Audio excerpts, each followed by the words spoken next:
Phone দেওয়ার পরে বলছি ওর মাকে, মা আমার নেওয়াই আমার মারিয়ে দিয়ে থই নাই, আমি আর কথা কইতে পারলাম না, তুমি আইয়ে পড়ো। একটু কথা কওয়ার পরে ও আর কথা কইতে পারে নাই।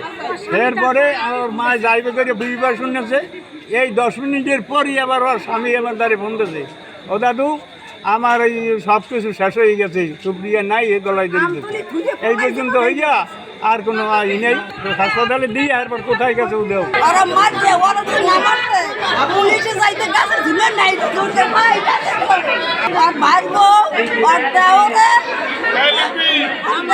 জামাই এরপর আর বুনেরা আর হাউরি এরা আশেপাশে মানুষ লইয়া এবার মাঝিয়া গাছের লাগে ঝুলে আর একটু গড়ে দিয়ে গেছে দিয়ে পেশাইয়া লইয়া থুয়েই এবার গেছে ফলাইছে।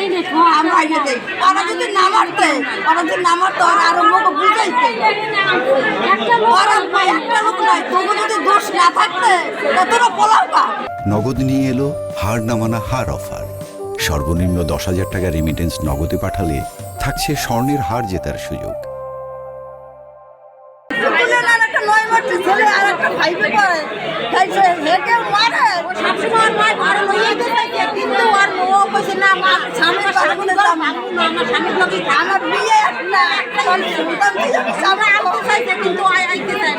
প্রায় 3 বছর যাবত এরকম মারপিট ঝামেলা চলতেছে।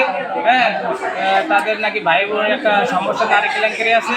তারপর সে নাকি বিভিন্ন রকমের নেশাদ্রব্য খায়, জুয়া খেলে, এইগুলো নাকি বাঁধাতে গেলে এরকমের সমস্যা সে সৃষ্টি করে। তাই আমার বোন বেশ কয়েকদিন গেছিল, যাওয়ার পরে আবার আনছে, আবার এই কিছুদিন আগে দেখি পাও ফাটা এই নিয়ে গেছিল, যাওয়ার পরে তারা আবার আসছে। ডাক্তাররা বলছে যে আপনার কি মারা গেছে।